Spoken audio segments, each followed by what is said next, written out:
उत्तर भारत के एक छोटे से पहाड़ी गांव बैरागढ़ के बारे में एक रहस्यमयी बात प्रचलित थी। लोग फुसफुसाते हैं, पुए उसका जिक्र करते, जैसे उसका नाम लेना भी कोई अपशकुन हो। उस गांव के पास थी एक वीरान सरहद, एक ऐसा इलाका जिसे पार करने की हिम्मत किसी में नहीं थी। कहा जाता था कि जो भी उस सरहद के पार गया वो फिर कभी वापस नहीं लौटा। आरव, एक साहसी और जिज्ञासु यूट्यूबर, इस रहस्य की तह तक जाना चाहता था। उसे इंटरनेट पर एक पुरानी क्लिप मिली जिसमें किसी की चीखें, भागते कदमों की आहट और झाड़ियों में कुछ अजीब सी हलचल थी। लेकिन उस वीडियो में कोई चेहरा साफ नजर नहीं आता था। आरव ने ठान लिया कि वो इस मौत की सरहद की सच्चाई दुनिया के सामने लाएग। वो अकेले ही बैरागढ़ पहुंचा।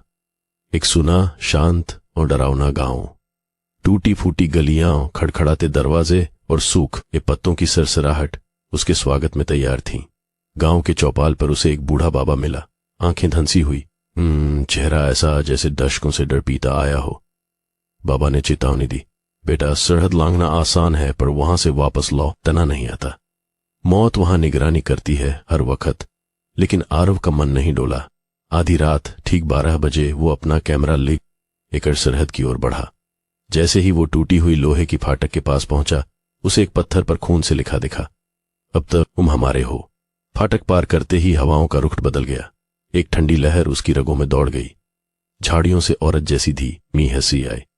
फिर सामने प्रकट हुई एक औरत, सफेद साड़ी में, चेहरा बिना आंखों के, लेकिन मुस्कान स्थिर और डरावनी। कैमरे की लाइट झपकने लगी। आरव की सांसें तेज हो गई। वो भागना चाहता था मगर उसके पैर जमीन में जैसे गड़ गए थे। औरत धीरे धीरे उसकी ओर बढ़ने लगी। कैमरा ब्लैक हो गया। अगले दिन गांव के लोग जब सरहद के पास पहुंचे तो वो सिर्फ कैमरा पड़ा मिला और उसके रिकॉर्ड में बस एक डरावनी आवाज